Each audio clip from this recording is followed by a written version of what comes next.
गरुड़ पुराण तृतीय अध्याय। गरुड़ जी ने कहा, हे केशव, यम मार्ग की यात्रा पूरी करके यम के भवन में जाकर पापी किस प्रकार की यातना भोगता है वह मुझे बताए।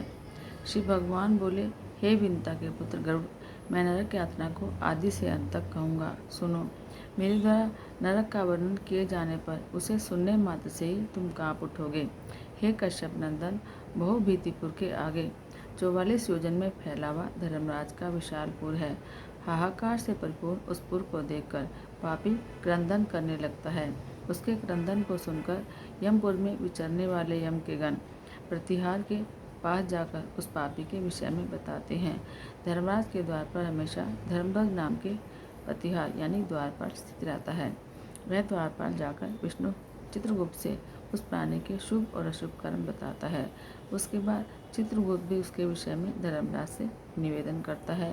हे ताक्ष, जो नास्तिक और महापापी प्राणी हैं, उन सभी के विषय में धर्मराज यथार्थ रूप से भलीभांति जानते हैं, तो भी वे चित्रगुप्त से उन प्राणियों के पाप के विषय में पूछते हैं।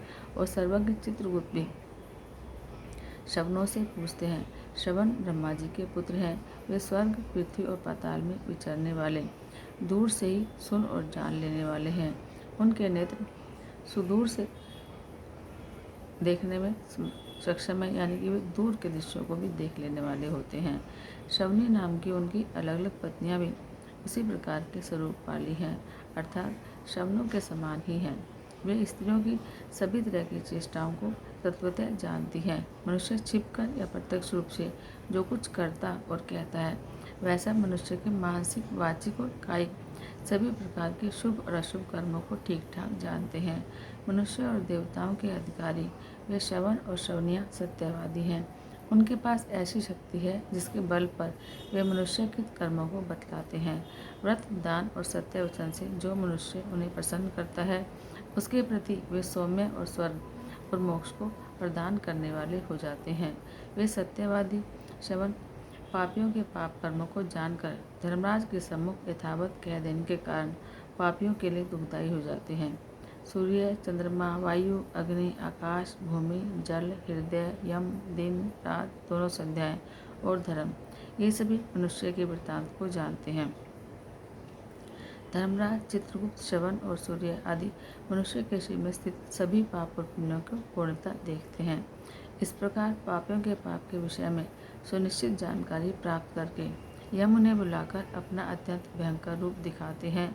वे पापी यम के ऐसे भयंकर रूप को देखते हैं, जो हाथ में दंड लिए हुए बहुत बड़ी काया वाले, भैंसे को ऊपर संस्थित प्रलयकालीन मेघ के समान आवाज वाले, काजल के पर्वत के समान बिजली के प्रभाव वाले, आयुधों के कारण भयंकर 32 भुजाओं वाले, 30 योजन के लंबे चौड़े विस्तार वाले, बावली के समान गोल नेत्र वाले, बड़ी बड़ी दाढ़ों के कारण भयंकर मुख वाले, लाल लाल आँखों वाले और लंबी नाक वाले हैं।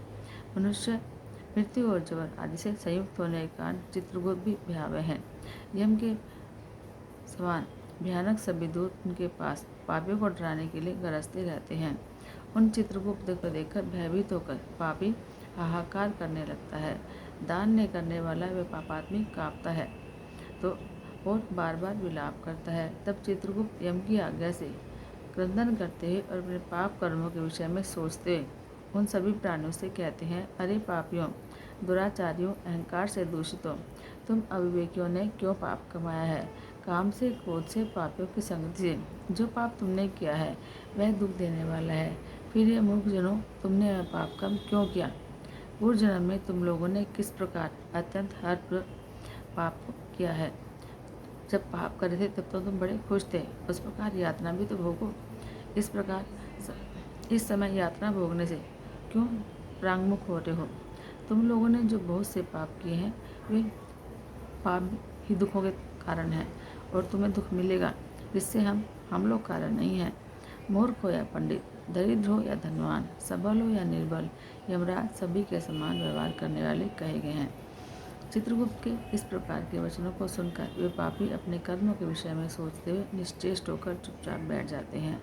धर्मराज भी चोर की भांति निश्चल बैठे हुए उन पापियों को देखकर उनके पापों का मार्जन करने के लिए यथोचित दंड देने की आज्ञा करते हैं। इसके बाद वे निर्दयी दूत उन्हें पीटते हुए कहते हैं, हे पापी, महान घोर और अत्यंत भयानक नरकों में चलो। यम के आज्ञाकारी प्रचंड और चंडक आदि नाम वाले दूत एक पास से उन्हें बांधकर नरक की ओर ले जाते हैं। वहाँ जलती हुई अग्नि के समान प्रभा वाला एक विशाल वृक्ष है जो 5 योजन में फैला हुआ है तथा 1 योजन ऊंचा है। उस वृक्ष में नीचे मुख करके उन्हें साँकलों से बांधकर वे दूत पीटते हैं। वहाँ जलते हुए वे रोते हैं, पर वहाँ उनका कोई रक्षक नहीं होता। उसी शालमली वृक्ष में भूख और प्यास से पीड़ित और यमदूतों द्वारा पीटे जाते हुए अनेक पापी लटकते रहते हैं। वे आश्रयविहीन पापी अंजलि बांधकर, हे यमदूतों, मेरे अपराध को क्षमा कर दो, ऐसा उन दूतों से निवेदन करते हैं। बार बार लोहे की लाठियों, मुक्तरों, भालों, बर्छियों, गदाओं और मुसलों से उन दूतों के द्वारा वे अत्यधिक मारे जाते हैं। मारने से जब वे चेष्टारहित और मूर्छित हो जाते हैं, तब उन निश्चेष्ट पापियों को देखकर यम के दूत कहते हैं, अरे दुराचारियों, पापियों, तुम लोगों ने दुराचरण क्यों किया? सुलभ होने वाले भी जल और अन्न का दान कभी क्यों नहीं दिया? तुम लोगों ने और आधा ग्रास भी कभी किसी को नहीं दिया और न ही कुत्ते या कौवे के लिए बलि ही दी। अतिथि को नमस्कार नहीं किया, पितरों का तर्पण नहीं किया, यमराज और चित्रगुप्त का उत्तम ध्यान भी नहीं दिया और उनके मंत्रों का जाप नहीं किया, जिससे तुम्हें ये यातना नहीं होती। कभी कोई तीर्थ यात्रा नहीं की, देवताओं की पूजा नहीं की, गृहस्थाश्रम में रहते हुए तुमने हंतकार नहीं किया, हंतकार नहीं निकाला, संतों की सेवा की नहीं की, इसलिए अब स्वयं किए हुए पाप का फल भोगो। चूँकि तुम धर्महीन हो, इसलिए तुम्हें बहुत अधिक पीटा जा रहा है। भगवान हरि ही ईश्वर हैं, वे ही अपराधियों को क्षमा करने में समर्थ हैं। हम तो उनकी आज्ञा से अपराधियों को दंड देने वाले हैं।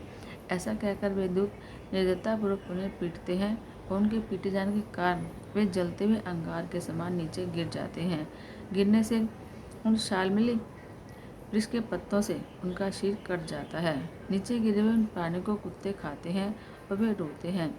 रोते हुए उन प्राणियों के मुख से यमदूत उनके मुखों में धूल भर देते हैं और कुछ पापियों को विविध पाशों से बांधकर मुद्गरों से पीटते हैं। कुछ पापी आरे से काठ की भांति 2 टुकड़ों में किए जाते हैं और कुछ भूमि पर गिराकर कुल्हाड़ी से टुकड़े टुकड़े किए जाते हैं। कुछ को गड्ढों में आधा गाड़कर सिर में बाणों से भेदन किया जाता है और कुछ दूसरे पेरने वाले यंत्र में डालकर गन्ने की भांति पेरे जाते हैं। कुछ को चारों ओर से जलते हुए अंगारों से युक्त उन्मुक्त जलती हुई लकड़ी से ढक करके लोहपिंड की भांति धधकाया जाता है।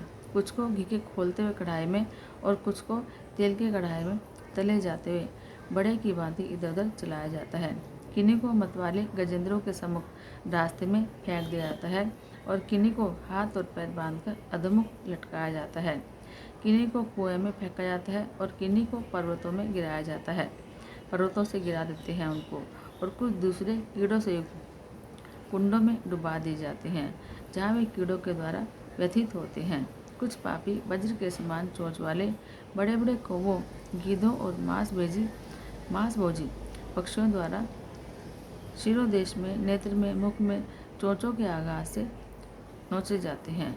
कुछ दूसरे पापियों से ऋण को वापस करने की प्रार्थना करते हुए कहते हैं कि मेरा धन दो, मेरा धन दो। यमलोक में मैंने तुम्हें देख लिया है, मेरा धन तुम्ही ने लिया है। नरक में इस प्रकार विवाद करते हुए पापियों के अंग में संडसियों द्वारा मार नोचकर यमदूत उन्हें देते हैं। इस प्रकार इन पापियों को समय प्रताड़ित करके यम की आज्ञा से यमदूत खींचकर तामिश आदि घोर नरकों में फेंक देते हैं। उस वृक्ष के समीप में ही बहुत दुखों से परिपूर्ण नरक है, जिसमें प्राप्त होने वाले महान दुखों का वर्णन वाणी से नहीं किया जा सकता। हे आकाशचारिण गरुड़, नरकों की संख्या 84 लाख है। उनमें से अत्यंत भयंकर और प्रमुख नरकों की संख्या 21 है। तामिश, लोह शंकु, महारोरव, शालमली, टोरव, उड़मल, कालसूत्रक, पूतिमूर्तिक, संघात, लोहितोद, सविश, संत्राप, संप्रतापन, महानिर्य, काकोल, संजीवन, महापत, अवीची, अंधतामिश, कुंभीपाक, संप्रतापन और तपन, ये 21 नरक हैं। अनेक प्रकार के पापों का फल इनमें प्राप्त होता है और यम के दूतों से अधिष्ठित है। इन नरकों में गिरे हुए मूर्ख, पापी, अधर्मी जीव कल्प पर्यंत उन्होंने नरक यात्राओं को भोगते हैं। तामिश और अंततामिश और रोरो आदि नरकों की जो यातनाएं हैं, उन्हें स्त्री और पुरुष पारस्परिक संग से निर्मित कर भोगते हैं। इस प्रकार कुटुंब का भरण पोषण करने वाला अपना अथवा केवल अपना पेट भरने वाला भी यहाँ कुटुंब और शरीर दोनों को छोड़कर मृत्यु के बाद इस प्रकार का फल भोगता है। प्राणियों के साथ द्रोह करके भरण पोषण किए हुए अपने स्थूल शरीर को यहीं छोड़कर पाप कर्म रूपी पाथेय के साथ पापी अकेला ही अंधकारपूर्ण नरक में जाता है। जिसका द्रव्य चोरी चला गया है, ऐसे व्यक्ति की भांति पापी पुरुष दैव से प्राप्त अधर्मपूर्वक कुटुंब पोषण के फल को नरक में आतुर होकर भोगता है। केवल अधर्म से कुटुंब के भरण पोषण के लिए प्रयत्नशील व्यक्ति अंधकार की पराकाष्ठा अंधतामिश नरक में जाता है और मनुष्य लोक के नीचे नरकों की जितनी यातनाएं हैं, उनका भोग भोगते हुए पापी शुद्ध होकर पुनः इस मृत्यु लोक में जन्म पाता है। इस प्रकार गरुड़ पुराण के अंतर्गत सारोद्धार में यम यातना निरूपण नामक तीसरा अध्याय पूरा हुआ। जय जय श्री हरि।